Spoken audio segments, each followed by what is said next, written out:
Et bonjour les gars, comment est-ce que vous allez super bien aujourd'hui? De retour sur mon canapé pour une face cam, ça fait super longtemps qu'on s'est pas retrouvés ici, mais pour le sujet qu'on va aborder aujourd'hui, ça me paraissait important qu'on se pose dans un endroit calme. N'hésitez pas à prendre votre petite tasse de thé ou votre petite tasse de café parce que la vidéo risque d'être longue. Aujourd'hui, on va parler jugement et plus précisément jugement aux affaires familiales. Petit point en début de vidéo, cette vidéo n'a pas pour but de vous parler de mon cas personnel. Vous n'aurez aucun détail sur comment ça s'est passé pour moi, le but étant surtout de vous expliquer les démarches pour accéder au juge aux affaires familiales et de vous donner les clés pour que ça se passe le mieux possible et vous y préparer le mieux possible. Je sais que la plupart d'entre vous savent que je ne veux pas parler de ce sujet-là, donc ne poserons même pas la question, mais ça me paraît important de remettre les bases. Je vous ai préparé toute une trame pour être sûr de ne rien oublier et à la fin je répondrai aux questions que vous m'avez posées sur Insta concernant ce sujet-là. Et déjà on va commencer par la base, mais c'est quoi le JAF en fait? Le JAF, c'est le juge aux affaires familiales. Et on va même aller plus loin que ça, je vais vous lire la définition sur le site du gouvernement pour que ce soit le plus clair possible. Le juge aux affaires familiales est spécialisé dans le droit de la famille, il est saisi pour le règlement des conflits dans les procédures de divorce ou à propos de l'exercice de l'autorité parentale et il est également chargé d'homologuer certaines décisions. Il me semble qu'en cas de divorce, vous êtes obligé de passer devant le JAF histoire d'homologuer le divorce et de trouver le meilleur moyen de garde possible pour les enfants. En cas de pax ou en cas de concubinage lors d'une séparation, il n'y a aucune obligation légale pour passer devant le JAF. Je vous le dis parce que moi-même j'étais paxée et on n'avait aucune obligation légale de passer devant le JAF. Moi, c'est quand même quelque chose que je conseille toujours. Soit de passer devant le JAF, soit si vous êtes d'office d'accord sur le moyen de garde à utiliser pour vos enfants, de faire homologuer votre accord par le JAF histoire de vous protéger vous, de protéger l'autre parent et de protéger vos ou votre enfant. Parce que oui, dans certains cas, lors des séparations, on s'entend bien, mais il n'y a rien qui dit que dans les prochains mois ou les prochaines années, vous vous entendrez toujours bien et l'important, c'est avant tout de vous protéger et de protéger vos enfants. Donc pas obligatoire si vous n'êtes pas marié, mais vivement conseillé. Si vous êtes déjà d'accord avec l'autre parent sur le moyen de garde à utiliser pour vos enfants, vous avez un moyen de faire homologuer votre accord devant le juge sans avoir à faire toute la procédure dont je vais vous parler actuellement. J'essaierai de vous mettre toutes les informations dans la barre d'infos pour vous renseigner à ce sujet-là. Aujourd'hui, on va vraiment parler de comment passer devant le juge aux affaires familiales. Alors déjà, un premier point, on n'est pas obligé, quand on passe devant le juge aux affaires familiales, d'être représenté par un avocat. Il n'y a pas d'avocat commis d'office dans ce genre d'affaires. Tu peux soit te représenter toi-même, soit te faire représenter par un avocat, c'est un peu au bon vouloir de chacun. Pareil en termes d'avocat, tu peux payer ton propre avocat ou en fonction de tes revenus, prétendre à l'aide juridictionnelle partielle ou l'aide juridictionnelle totale. Donc l'État peut t'aider à payer partiellement ton avocat ou à payer entièrement ton avocat. Donc plusieurs mois après notre séparation, j'ai décidé de prendre rendez-vous avec une avocate. Avocate qui m'avait été conseillée par des amis de mes parents, qui était très bonne dans son domaine, donc c'était plus un rendez-vous d'information qu'autre chose. Le fait est que je ne souhaitais pas me représenter seule là-dedans parce que c'est pas mon domaine, moi j'étais juste la maman et que je n'ai pas fait d'études de droit et si je voulais être bien représentée, ça me paraissait important de le faire par un professionnel. Donc le premier rendez-vous, c'était surtout un rendez-vous d'information et je pense que c'est ce que la plupart des avocats vous diront aussi. D'abord on s'informe, on pose les bases, on parle un petit peu de la situation, après on avise et on enclenche la procédure. Déjà avant de prendre rendez-vous, j'avais expliqué un petit peu la situation par mail, la secrétaire m'avait rappelé pour me donner un rendez-vous assez rapidement et lorsque je l'ai rencontré, du coup on a déjà mis au clair la situation. Je lui ai expliqué ce qui s'était passé, qu'est-ce qui se passait actuellement, comment fonctionnait pour le petit, bref. Un état des lieux de la situation. Dans un premier lieu, on va vous demander de passer devant le médiateur et c'est ce qui est majoritairement conseillé, histoire de voir si on peut régler le conflit sans avoir besoin de passer par des avocats et la justice. Le mieux, c'est quand même de pouvoir juste faire homologuer un accord. Quand c'est pas possible, là, à ce moment-là, on enclenche des procédures. À ce rendez-vous-là, elle en a aussi profité pour m'expliquer toute la démarche, les procédures, les frais aussi, parce que prendre un avocat, mine de rien, quand on n'a pas d'aide juridictionnelle, ça coûte cher, mais vraiment ça coûte plusieurs milliers d'euros. Elle m'a expliqué vraiment toute la procédure, les papiers qu'on devait fournir, comment se mettre dans la meilleure position possible pour que ça se passe le mieux possible, pour préparer la procédure le mieux possible. On a pris un petit peu de recul, on y a réfléchi et on a lancé les procédures uniquement 2 mois plus tard. C'est pas parce que vous prenez un premier rendez-vous que vous êtes dans l'obligation de lancer les procédures immédiatement. Le mieux c'est toujours de voir si tu peux régler les choses autrement. Parce que je vous jure qu'une situation quand elle est déjà conflictuelle, passer devant le juge et y rajouter des avocats, ça n'améliorera jamais une situation. Vraiment. Concernant le choix des avocats, pensez à bien vous renseigner sur leur spécialité, puisqu'il y a plein de spécialités différentes. Dans ce cas-là, c'est mieux de s'orienter vers un avocat qui est spécialisé dans le droit des familles, évidemment. Donc soit on peut vous en conseiller un, soit n'hésitez pas à faire vos petites recherches. De toute façon, si vous contactez un cabinet d'avocats ou une avocate indépendante et qu'elle n'est pas spécialisée dans votre domaine, elle n'hésitera pas à vous le dire ou à même vous orienter vers des confrères. Concernant les délais, c'est hyper compliqué de vous donner des précisions à ce sujet-là parce que ça dépend vraiment de chaque tribunal et des demandes qui sont déjà en attente avant la vôtre. Il y a des tribunaux qui vont avoir 1 an d'attente, d'autres avec lesquels vous pourrez passer au bout de 6 mois, d'autres ça va être 1 an et demi. Vraiment ça dépend. On avait plusieurs solutions et nous personnellement on a fait les demandes pour que le délai soit le plus court possible. Donc entre la demande qu'on a faite pour passer devant le JAF et l'audience, il s'est passé environ 5 mois. Donc on a vraiment eu de la chance. Entre le moment où vous faites la demande et l'audience, ça va être je pense un des moments les plus longs de votre vie. On va pas se le cacher. Puis puisque pendant ce temps-là, vous devez remplir tout le dossier. Et remplir tout le dossier, ça passe par énormément de paperasse. Déjà, il va falloir renseigner ce que vous gagnez. Donc fiche de salaire, si vous êtes en auto-entreprise ou en société, l'URSSAF, etc. Tout ce qui peut justifier vos revenus. Vous devez aussi renseigner des informations concernant les charges que vous avez. Crédit voiture, crédit maison, loyer, facture d'électricité et de gaz, enfin bref, tout l'argent qui rentre et tout l'argent qui sort automatiquement. Vous devez aussi fournir des preuves de logement, des preuves d'un moyen de garde si c'est nécessaire pour la garde de vos enfants, des preuves de votre identité évidemment, et la partie la plus compliquée, des attestations sur l'honneur. Il faut savoir que la majorité de ces jugements se basent sur des attestations sur l'honneur. Et les attestations sur l'honneur, ça sert à quoi? Globalement, ça sert à justifier que vous méritez la demande que vous faites au juge. Donc montrer que vous êtes organisé pour la demande que vous faites, que vous êtes un bon parent, que vous êtes disponible pour votre enfant, que votre vie est adaptée et organisée pour la demande que vous faites par rapport aux moyens de garde de votre enfant. C'est pas forcément utile de demander à 100 personnes de faire des attestations sur l'honneur pour dire que vous êtes un bon parent. Il faut surtout prouver que vous êtes organisé. Il y a certains avocats qui demandent des preuves écrites de tout ce qui peut aller dans le sens de votre demande. Par exemple, des échanges SMS avec l'autre parent, avec la famille de l'autre côté, tout ce qui peut justifier votre demande et qui peut aller dans votre sens. Tous les avocats ne l'acceptent pas, tous les juges ne l'acceptent pas non plus, mais parfois c'est bien quand même de rajouter des pièces dans le dossier et on verra bien ce que le juge accepte comme pièce justificative. Il faut savoir aussi qu'il y a des pièces que tu ajoutes dans le dossier qui ne sont pas forcément recevables. C'est vraiment au bon vouloir de certains juges. Il y a certains juges qui vont accepter par exemple des vidéos, des photos, des preuves écrites, des SMS, des enregistrements d'appels, et il y en a d'autres qui vont vraiment mettre ça de côté et qui jugeront que ce ne sont pas des pièces recevables. Ça, globalement, vous saurez même pas vraiment si les pièces ont vraiment été regardées, mais bon.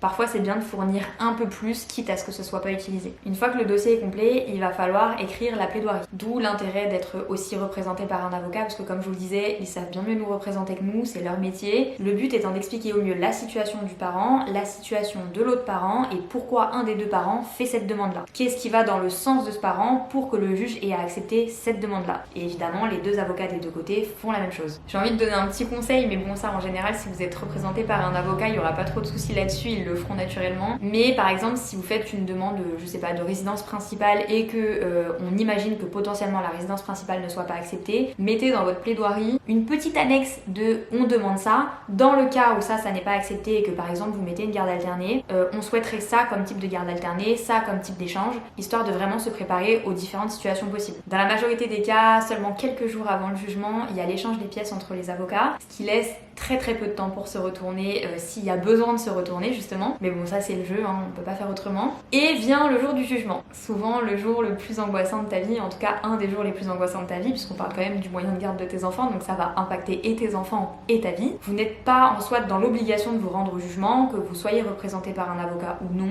mais c'est pas dans votre intérêt de pas vous rendre au jugement. Vous êtes là quand même pour défendre une demande et défendre votre dossier, donc si vous vous présentez pas, ça fait pas une très bonne image quoi. Je pense que ça c'est plutôt général à tous les tribunaux de France, mais vous êtes convoqué souvent pour une demi-journée. On vous demande de venir en début de matinée ou en début d'après-midi, mais c'est pas parce qu'on vous convoque par exemple à 8h30 que vous passerez à 8h30, vous pouvez très bien passer à 11h. En fait, vous passez en fonction de l'ordre de passage, puisqu'il y a plusieurs cas qui sont convoqués le même jour et à la même heure. Parfois, les avocats qui font les plus gros déplacements passent en priorité, donc passent en premier dans la liste, mais grosso modo, il faut prévoir sa demi-journée quoi. Lors de l'audience, c'est très bizarre, hein, je pense que ça c'est pareil dans la majorité des cas, c'est dans un bureau. C'est pas du tout dans les grandes salles comme on s'imagine, c'est vraiment dans un bureau avec le juge, la secrétaire du juge, les deux parents et les avocats des parents s'il y a des avocats. Et c'est tout. Il n'y a pas d'autres accompagnants autorisés, les nouveaux conjoints ne sont pas présents non plus, les grands-parents ne sont pas présents non plus, c'est vraiment les deux parents, les avocats s'il y a avocat, juge, secrétaire de la juge, terminé. Comité réduit. Si on part sur le schéma très classique, en gros, la personne qui a fait la demande du jugement, c'est son avocat qui commence, qui fait sa plaidoirie, ensuite l'avocat du défendeur fait sa plaidoirie. Le juge, certaines fois, peut se permettre de poser des questions aux avocats ou de poser des questions directement aux parents concernant potentiellement les moyens mis en place pour la garde, les justificatifs de certaines choses, etc. Mais le juge n'est pas obligé de s'adresser aux parents, il peut tout simplement se contenter d'écouter les deux plaidoiries et c'est tout. Et il faut savoir que dans la majorité des cas, l'audience est très rapide. Mais quand je vous dis très rapide, c'est vraiment moins de 30 minutes quoi. Sauf cas exceptionnel évidemment, mais ça reste quand même assez rapide. Ce qui est très stressant parce qu'on condense en très peu de temps un des moments les plus stressants de ta vie. À la suite du jugement, il y a souvent quelques semaines d'attente l'attente avant de recevoir le résultat de l'audience. La date elle est connue à l'avance, ça veut dire que quand tu reçois le papier pour dire vous allez passer en audience tel jour, t'as aussi une petite ligne en dessous qui dit vous aurez les résultats tel jour. Donc tu sais à l'avance quand est-ce que tu passes et quand est-ce que tu auras les résultats. Petite précision, lors de la procédure, à n'importe quel moment d'ailleurs de la procédure, vous pouvez avoir à faire appel à des huissiers de justice. C'est assez effrayant, je vais pas vous le cacher, mais c'est tout à fait normal, c'est pour être sûr que les papiers et les documents sont bien délivrés à la personne en face. C'est de l'argent en plus, évidemment, mais ça peut être nécessaire, je sais pas si c'est obligatoire, mais en tout cas ça peut arriver. Et une fois arrivé le fameux jour de la réponse du jugement, il me semble que c'est soit vous qui allez récupérer, si vous n'avez pas d'avocat, la réponse directement au tribunal où a eu lieu l'audience, ou votre avocat qui récupère directement, ou le tribunal qui envoie directement à votre avocat si votre avocat est trop loin, il me semble. Mais une fois que vous avez signé par huissier de justice, que vous avez bien reçu la décision, vous avez un mois pour faire appel. Pas 32 jours, pas 24 jours, pas 12 jours, vous avez un mois pour faire appel de la décision si l'un des deux parties n'est pas d'accord avec la décision qui a été mise. Donc dans le cas où l'un des deux parties n'est pas d'accord avec la décision et fait un appel du jugement, il faut savoir que grosso modo, on garde le dossier de base et on le re-remplit. On le modifie s'il y a des changements au niveau du travail, au niveau du logement, au niveau du salaire, des charges, etc. Ça, s'il y a des modifications, on les met dans le dossier et on recomplète le dossier par d'autres attestations dans le cas où ce serait nécessaire par rapport à ce que le premier jugement a dit. Et souvent, ça, c'est le plus dur pour le parent qui n'a pas obtenu sa demande auprès du jugement, mais en attendant l'appel du jugement, on applique le premier jugement. Sauf cas exceptionnel, mais dans la majorité des cas, on est obligé d'appliquer le premier jugement dans l'attente de l'appel du jugement. Et un appel du jugement, ça peut être long, en tout cas pour ma part, ça a été 2 fois plus long que l'attente du premier jugement. Si je vous donne l'exemple de mon cas, entre le moment où j'ai fait la demande pour passer devant le JAF et avoir une audience et le moment où on est passé devant le JAF, il y a eu 5 mois, donc ça a été quand même assez rapide. Et entre le premier jugement et l'appel du jugement, il y a eu 13 mois. Voilà. Donc souvent, l'appel du jugement, c'est beaucoup plus long en termes d'attente et de délai. Et pendant tout ce temps-là, on applique le premier jugement. Là, je vous raconte vraiment un retour d'expérience de manière générale. Évidemment qu'il y a des cas exceptionnels, il y a des situations urgentes, il y a des situations même différentes, puisque chaque jugement est propre à une situation. Mais là, on va dire que c'est le schéma classique quand on passe devant le JAF. Ça, c'était la partie très théorique. Je vais passer maintenant à la partie réponse aux questions. Il y a une question très philosophique qui m'a été posée, c'est peut-on encore croire en la justice? Et moi, personnellement, je pense que oui, et je pense qu'il faut. Ça me paraît super important, et surtout dans ce genre de situation, quand les deux parents ne sont pas d'accord, le mieux, c'est de penser à l'enfant. Et le JAF, il n'est pas là pour penser aux parents, il est là pour étudier la situation des deux parents et de faire au mieux pour l'enfant. Qu'est-ce qui sera le mieux pour l'enfant, dans la situation de l'enfant, pour la vie de l'enfant. Le JAF, il est pas là pour réfléchir à dire ouais, c'est mieux que le papa il soit ceci et que la maman elle soit cela ou quoi. Dans la situation telle quelle des deux parents, quelle est la meilleure solution pour que l'enfant ait la vie la plus saine et la plus paisible possible? C'est le seul objectif du juge, le bien-être de l'enfant. Et je pense que quand les deux parents n'arrivent pas à se mettre d'accord sur une décision, c'est mieux de remettre cette décision à quelqu'un de neutre qui va étudier la situation plutôt que de rester dans une situation conflictuelle. D'où le fait que je vous dis constamment, faites homologuer votre accord par un juge, histoire de protéger vos enfants et de vous protéger vous. Par quel sentiment es-tu passé lors du passage au JAF? Alors je sais pas si tu parles de toute la procédure ou vraiment juste de l'audience. Franchement, le matin de l'audience, si on parle vraiment que de ça, j'avais l'impression de me préparer pour le jour le plus important de ma vie. C'est comme si ta vie allait prendre un tournant ce jour-là, en fonction de ce qui se dit ce jour-là, de ce qui est fait ce jour-là, et c'est hyper angoissant parce que tu sais que ta vie va changer, puisque la vie de ton enfant va changer. Donc tu sais que ça va changer. C'est hyper angoissant de passer devant le JAF. Et de manière générale, comment moi j'ai vécu toute la procédure du jugement aux affaires familiales, ça a été très honnêtement, et j'en ai déjà parlé sur les réseaux, la pire période de ma vie. Je n'étais que l'ombre de moi-même. Je mangeais jugement, je respirais jugement, je dormais jugement, je faisais du sport jugement, je sortais jugement. Le jugement était constamment dans un coin de ma tête, j'étais constamment angoissée. D'ailleurs, je faisais des crises d'angoisse à cette période-là. Et ça pendant quasiment 2 ans, puisque entre le jugement et l'appel de jugement, il y a eu vraiment un très long moment. C'est épuisant et je souhaite plein de courage à toutes les personnes qui doivent passer par là, que ce soit autant les mamans que les papas, parce que vraiment, c'est une situation qui n'est pas évidente, et même l'entourage des parents, parce que en fait, mine de rien, ça te bouffe toi, mais ça bouffe aussi ton entourage, quoi. C'est très compliqué. Moi en tout cas, je l'ai très mal vécu. Même si c'est moi qui en ai fait la demande, c'était très angoissant. Comment tu as pris contact avec le JAF pour avoir une date de jugement? Alors moi personnellement, je suis passée par une avocate puisque j'en ai discuté avec ma famille et avec mon entourage, et d'un commun accord, on trouvait tous ça mieux que je sois représentée par un professionnel et non que je me représente moi-même, puisque comme je vous l'ai déjà dit, les professionnels, c'est leur métier, ils savent y faire, ils le font tous les jours, ils sont bien mieux armés que nous pour faire face à ça. Donc moi j'ai préféré me faire représenter par une avocate, et c'est vraiment elle qui a fait toutes les démarches. Est-ce que tu as pris un avocat avocat? Si oui, comment as-tu trouvé ton avocat? Et est-ce que c'est cher d'en prendre un? Alors oui, moi effectivement j'ai été représentée par un avocat. Comment je l'ai trouvé? J'ai envie de vous dire par conseils familiaux. Je vous donnerai pas le nom de la personne qui a suivi mon dossier. Quelqu'un que mon entourage connaissait et qui avait été face à cette avocate et qui avait été très efficace. Et donc on nous l'a conseillé et c'est comme ça qu'on l'a rencontré. Et on n'a pas jugé nécessaire d'aller voir d'autres avocats. Et de faire une étude de marché d'avocat, c'est vrai que ça s'est directement bien passé avec cette personne, donc on y allait directement. On lui faisait confiance. Et est-ce que c'est cher de prendre un avocat? Comme je vous l'ai dit, vous pouvez faire une demande d'aide juridictionnelle en fonction de vos revenus, qui soit partielle ou totale. Donc si vous avez le droit à cette aide, soit vous n'aurez rien à payer, soit vous aurez des frais réduits puisque l'État vous aidera dans la prise en charge des frais d'avocat. Si vous n'avez pas d'aide juridictionnelle, tout est à votre charge et un avocat, ça coûte très cher. Sans rentrer dans les détails près de ce qu'on a payé nous, mais pour ma part, ça a coûté plusieurs milliers d'euros entre le jugement et l'appel du jugement. Donc oui, c'est extrêmement cher. C'est le jeu aussi, quand tu te lances avec un avocat, tu sais que ça va être des frais et tu sais que tu seras aussi mieux représenté que si tu le fais toi-même, donc faut peser le pour et le contre, mais oui, ça coûte très cher de prendre un avocat. Est-ce obligatoire de passer devant le JAF pour la garde de l'enfant quand on se sépare? Comme je vous l'ai dit au tout début, non, ce n'est pas obligatoire, mais c'est quand même vivement conseillé. Soit passer voir un médiateur qui peut vous permettre de vous aider à trouver un accord et dans ce cas-là d'envoyer directement au juge votre accord et de faire homologuer votre accord. Mais même si vous faites pas toute la procédure dont je viens de vous parler, c'est hyper important de faire homologuer votre accord par un juge justement pour protéger vos enfants. C'est ce que je vous ai dit dès le début, mais c'est hyper important de vous protéger et de protéger vos enfants. Et le but pour tous, c'est qu'on veut le bien-être de nos enfants, on veut l'équilibre pour nos enfants, on veut une vie saine et paisible pour nos enfants, donc protégez-vous dans ce sens-là. Sais-tu quoi faire si le père ne donne pas la pension dite par le JAF? Je ne sais pas quoi faire. Il me semble, si je ne vous dis pas de bêtises, pareil, je vous mettrai tous les liens d'information dans la description, que pour les jugements passés après le 1er janvier 2023, toutes les pensions alimentaires passent directement par l'ARIPA, donc c'est un service de la CAF qui gère le prélèvement de la pension alimentaire et le reversement à la personne qui doit recevoir la pension alimentaire. Donc dans ce cas-là, c'est la CAF directement qui gère. Vous pouvez toujours les appeler au cas où si vous avez des questions ou quoi, mais tout va se faire assez automatiquement s'il y a un non-paiement. Dans le cas d'un rendu de jugement qui s'est fait avant le 1er janvier 2023 et que vous n'avez pas fait la demande pour passer par l'ARIPA, donc c'est vous qui faites encore les versements et la réception, tout ça, que vous vous débrouillez entre vous. Je sais pas s'il faut repasser par un avocat ou pas, ou si le fait d'expliquer la situation à la CAF suffit. Si je trouve des informations, pareil, je vous mettrai dans la barre d'infos, mais là j'ai pas trop d'aide à vous donner à ce sujet-là. Moi je conseille toujours, lors des séparations, au plus on s'enlève des sujets à discuter, au mieux c'est. Donc si vous avez la possibilité de passer par l'ARIPA, faites-le. Même si les démarches elles peuvent être un peu longues, au moins vous êtes tranquille et vous n'avez plus à gérer et à avoir ce genre de discussion-là. Est-ce que les beaux-parents ont un droit de parole? Je m'occupe de lui depuis ses 9 mois, il a 5 ans. Depuis on est passé avec le papa et un enfant en commun, j'aimerais témoigner le jour J. Eh bien il me semble que non. Voilà.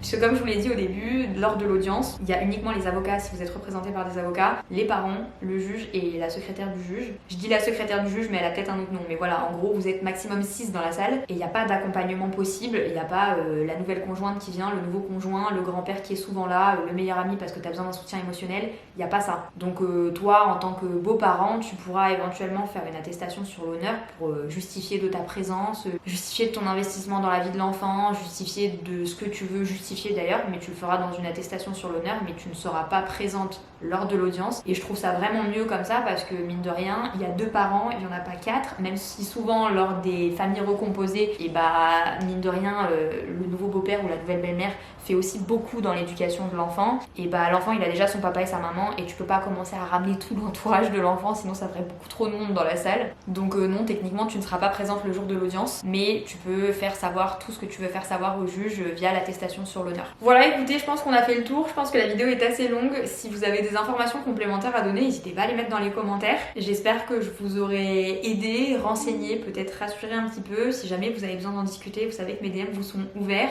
Je ne parlerai toujours pas de ma situation personnelle, vous le savez, ça fait des années que je garde ça pour moi, mais si je peux vous aider, si vous avez besoin de discuter ou d'informations supplémentaires, n'hésitez pas à m'envoyer un message. Sur ce, si vous passez par cette situation, moi je vous souhaite plein de courage, plein de force parce que c'est nécessaire, plein d'énergie. J'espère que vous allez bien, j'espère que vous êtes bien entourés. Je vous fais plein de bisous et je vous dis à très bientôt dans une prochaine vidéo. Bye!